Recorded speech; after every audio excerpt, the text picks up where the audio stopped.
কুটিস, চলো দেখে নেওয়া যাক অন্নপ্রাশন বাড়িতে কী কী খাওয়া দাওয়া হলো। প্রথমেই তোমাদের মেনু কার্ডটা দেখিয়ে নিলাম। এরপর দিয়ে গেল পাতা জলের বোতল, তারপরেই পাতে পড়ে গেল গরম গরম মাছের চপ, আর রাই দিয়ে মাছের চপটা খেতে দারুণ লাগছিল। তারপর চলে এলো সাদা ভাত, স্যালাড আর তার সাথে ঘি। রাই তো লেবু দিয়ে ভাতটা খাচ্ছিল। তারপর দিয়ে গেল শুক্তো আর ডাল, ওকে ভালো করে শুক্তো দিয়ে আর ডাল দিয়ে ভাতটা মেখে দিলাম।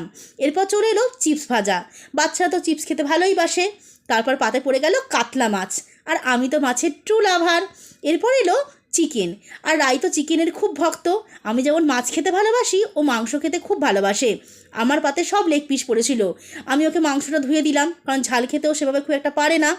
তারপরেই চলে এলো চাটনি আর পাঁপড়, আমি তো ভালো করে চাটনি দিয়ে পাঁপড়টা মেখে খেলাম। এরপর চলে এলো পায়েস, শেষ পাতে ছিল রাজভোগ, আর তার সাথে ছিল লট চমচম। মিষ্টিগুলো খেতে দারুণ ছিল। তারপর দিয়ে গেল আইসক্রিম আর পান মশলা। আজকের মতো